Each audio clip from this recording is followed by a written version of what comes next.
Alors que le budget de l'État exercice 2024 a été voté à l'Assemblée nationale le vendredi dernier, la moitié, évidemment, j'en parlais à l'entame de l'émission, des dépenses sont concentrées sur le volet social et pourtant les députés du parti Les Démocrates ont rejeté le dit budget, 27 voix contre. C'est ce qu'on vient de retenir. Que vous suggère donc ce rejet du budget de l'État exercice 2024 par les députés du parti Les Démocrates? C'est la question qu'on vous pose. Rejet du budget de l'État 2024 par les démocrates, un rejet de trop selon vous? Venez nous en parler, ou sinon, venez nous en parler également en nous appelant au 96 76 68 68. Écrivez aussi via le Meta au travers de la page Bénin Eden TV. Sur nos antennes, en fin de semaine écoulée, le vendredi notamment, le porte-parole, celui qui convient d'appeler porte-parole de la dite formation, puisqu'étant responsable à la communication, si je ne m'abuse, eh bien, est intervenu pour s'en expliquer. Si tout est OK du côté de la régie, je pense qu'on va pouvoir écouter justement le docteur Guy Mitopé et revenir derrière pour poursuivre. Les députés se sont penchés sur le vote du budget aujourd'hui même, et les députés du groupe parlementaire, les démocrates, sont restés cohérents avec notre position et nous avons, je dirais, pratiquement unanimement voté contre le budget. Mais je crois que celui qui a, l'honorable député qui a pris la parole au nom de notre parti au sein de l'Assemblée nationale, le député Abibou Orokoubou, l'a suffisamment clarifié. Notre position est sans ambiguïté. Nous ne sommes pas en faveur de ce budget parce que, d'abord, nous trouvons que l'environnement économique n'est pas rassurant et l'environnement politique non plus n'est pas rassurant. Souvenez-vous qu'il y a quelques jours, nous avons été au palais de la présidence, justement parce que l'environnement politique n'est pas rassurant. Et pour entrer dans les détails, vous savez que nous sommes aujourd'hui un pays de plus en plus endetté. Et donc, notre position a été claire. Il ne s'agit pas, parce que nous avons déjà commencé à constater, je dirais, le rouleau compresseur de la communication du régime qui dit déjà que nous sommes contre un certain nombre de choses et nous ne voulons pas le recrutement des AME. Donc, il ne s'agit pas de ça. Nous l'avons même dit dans notre déclaration. Nous ne sommes pas contre le recrutement des AME. Nous avons même suggéré au régime de faire un pas de plus en ce qui concerne le recrutement ou le remerciement des AME. Parce qu'ils sont aujourd'hui un peu plus de 30 000 et nous estimons que c'est très peu quand on parle de 3 000. La question de l'énergie, nous l'avons abordée. L'énergie en République du Bénin aujourd'hui dans la sous-région fait partie des secteurs les plus chers. Et donc nous avons demandé une réduction et plus de disponibilité dans la fourniture de l'énergie de l'énergie électrique, comme je le disais tout à l'heure. Et donc notre position est sans ambiguïté. Nous sommes restés cohérents avec nos précédentes positions. Et je dis, c'est une position de cohérence avec le peuple.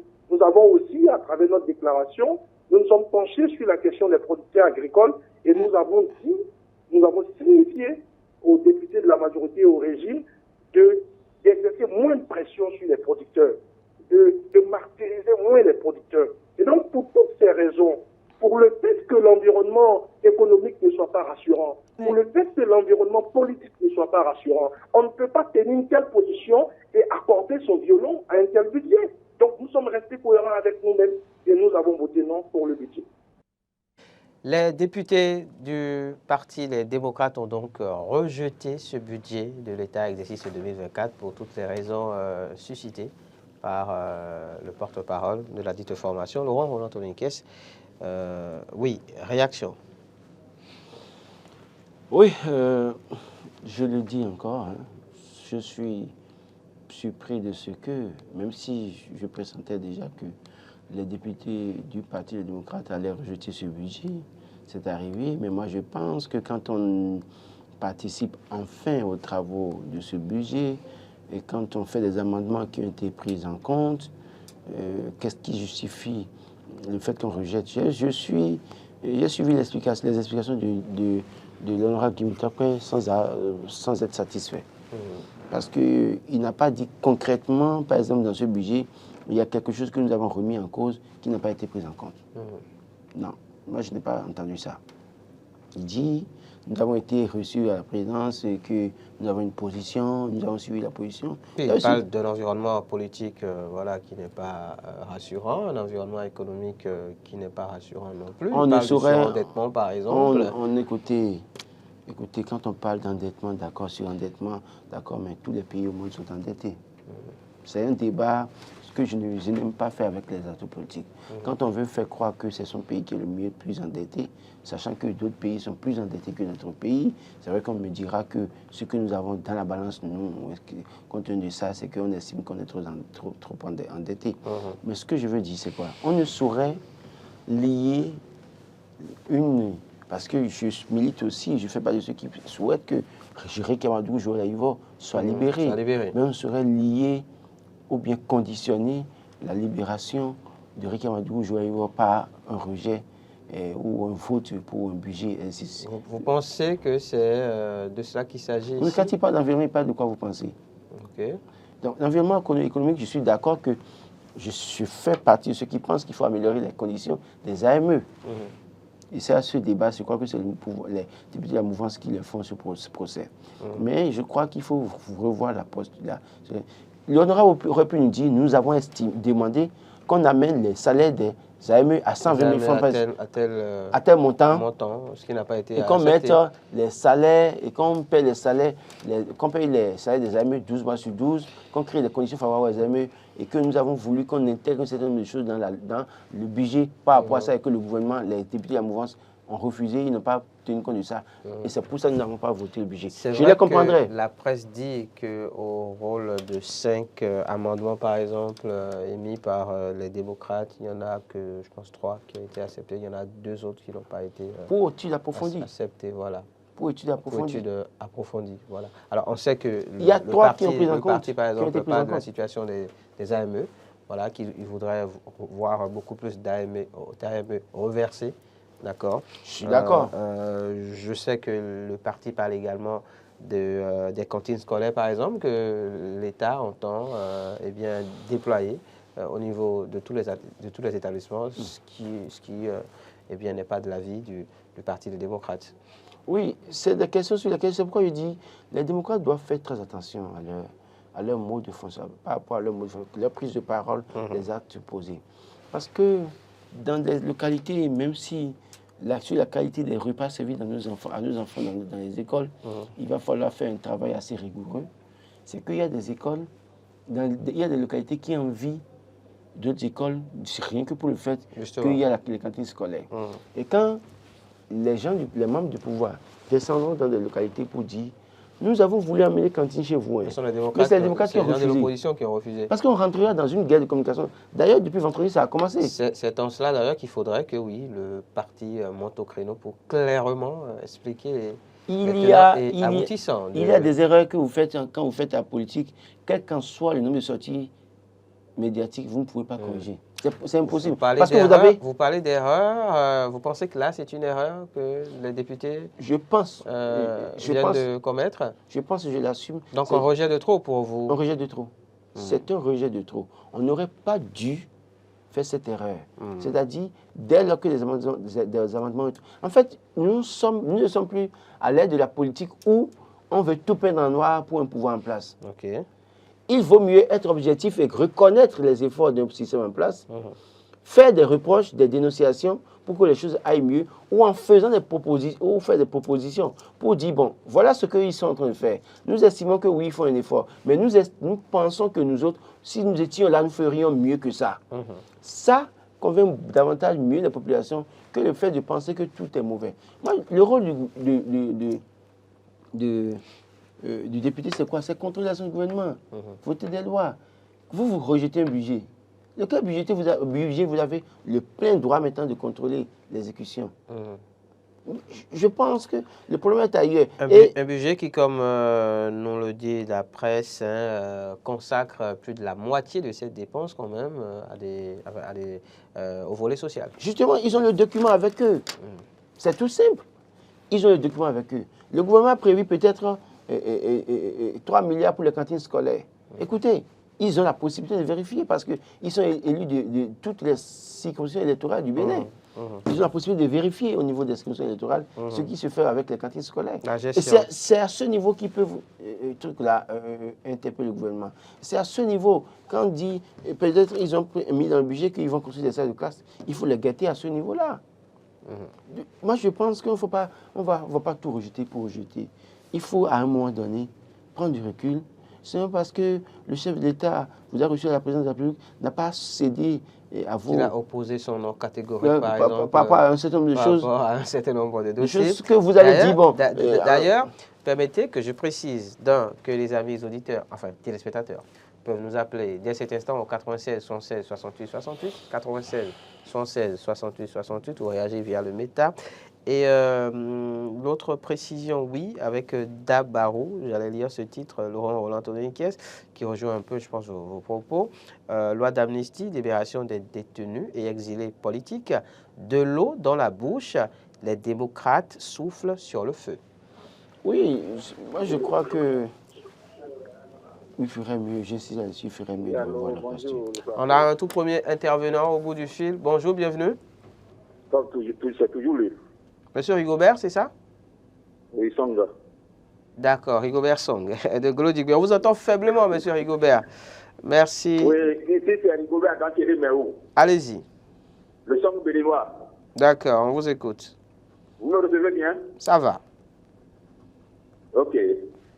Et le rejet des députés des démocrates du vote du budget 2024. Oui, ça, c'est que ce n'est pas étranger à nous. Moi, je m'attendais à ça. Quand le président les a reçus la fois dernière, catégoriquement, il a rejeté l'option de libérer Richard Madougou et de faire revenir les exilés consorts. Ok. Et le problème des démocrates, ce n'est pas le peuple béninois, ce n'est pas la souffrance du peuple béninois, ce n'est pas les routes, les cantines scolaires consorts, non. Le problème, c'est Richard Madougou et les exilés politiques. Les exilés politiques, disons. Maintenant, une fois que, parce qu'ils savent que n'importe quoi, ils n'ont plus de mots à la population lors des campagnes de 2026. Ok. C'est ça seul maintenant, c'est ça seul qui parle. Parce qu'une fois que le président ne va pas libérer ces gars-là, c'est ça qu'ils vont prendre pour faire campagne avec eux. Parce qu'ils savent que du côté des infrastructures, ils ne peuvent rien dire. Vous venez aujourd'hui maintenant dire que le président Talon ne fait pas son travail. Non. Maintenant, ce qui m'étonne, moi, le gouvernement, lorsque le président a arrivé à votre niveau, vous avez fait des recommandations. Les recommandations qui ont été prises en compte par le gouvernement. Oui. Et on a corrigé. Maintenant, mais pourquoi ne pas voter? Donc vous montrez directement que vous n'êtes pas arrivé là pour aider le gouvernement à mieux faire pour la population. C'est ça le problème. Et c'est une mauvaise action qu'il mène. Ce n'est pas bon, ce n'est pas une politique. Il faut qu'on le dise la vérité. D'accord. Un rejet de trop, donc, en résumé pour vous aussi, monsieur Rigobert. Merci beaucoup. Bonne suite de journée à vous, à Golo.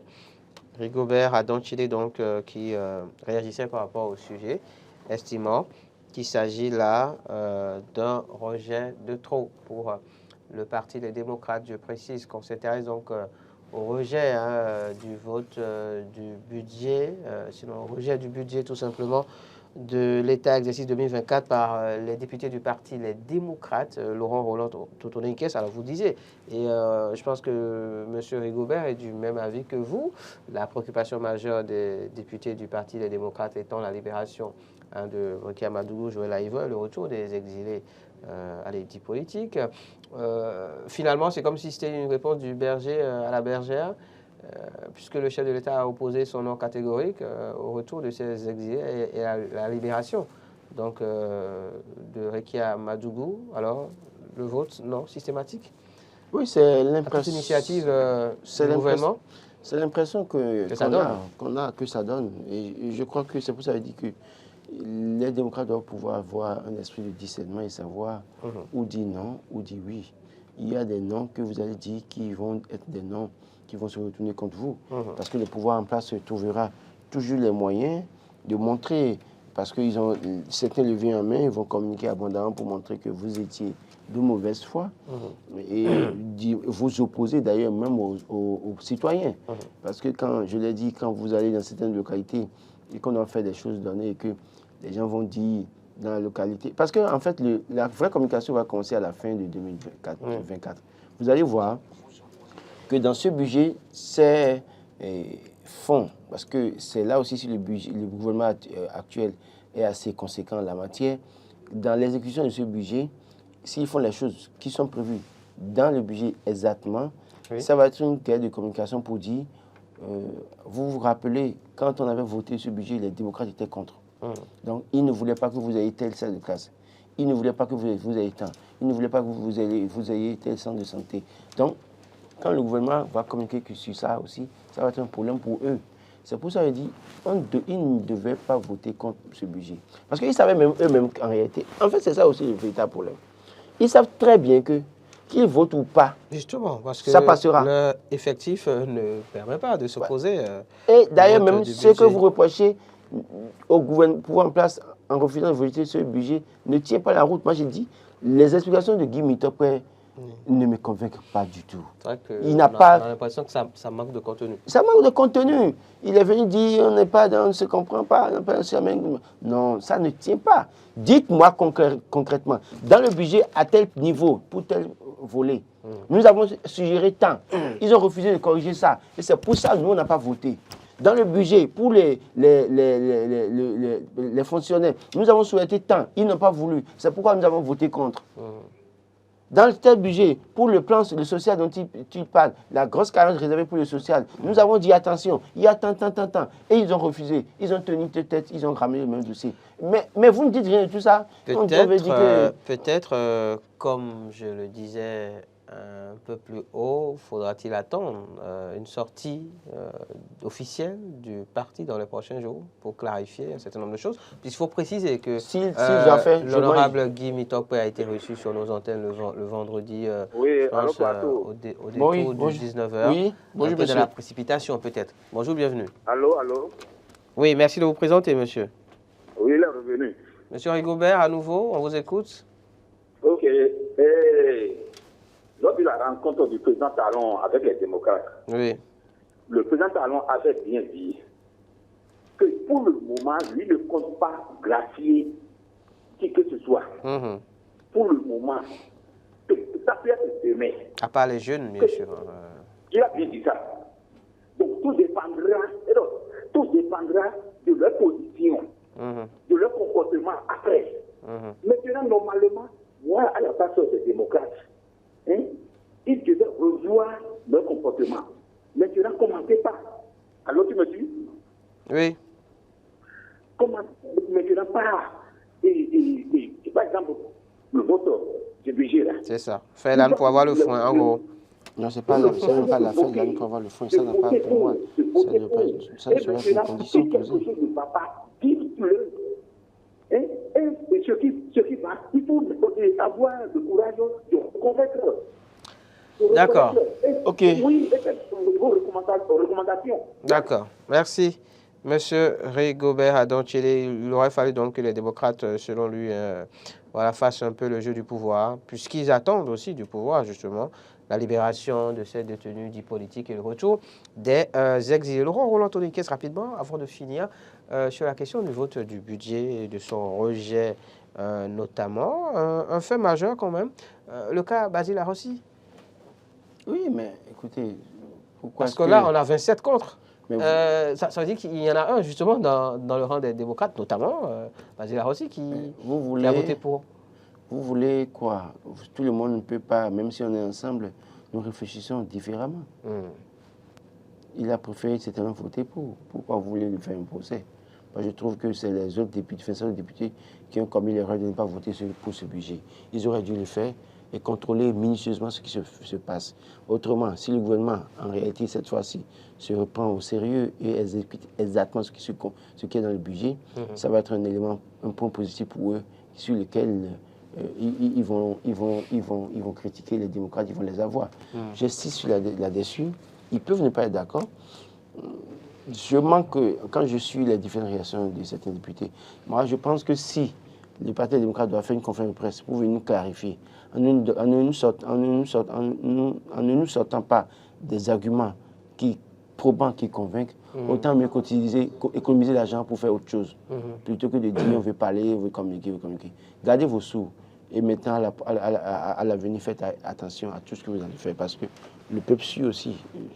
Les gens ne sont plus dupes, ne sont plus à l'aise de la politique où on veut tout peindre dans le noir. Des gens ont été impactés positivement par Patrice Talon. Ne l'oubliez pas. Attention à ne pas faire cette erreur en disant partout que Patrice Talon est nul ou n'a rien fait. Il a ses défauts. C'est un homme comme vous. Mais sachez surfer sur ses erreurs pour rebondir en 2026. Autrement, ça va être le déclin. C'était l'actu de Calais du jour consacré donc au rejet du budget de l'État exercice 2024 par le parti Les Démocrates. Est-ce rejet de trop? Oui, répond Laurent Roland-Tonekes. Oui, répond également M. Rigobert Adonchili.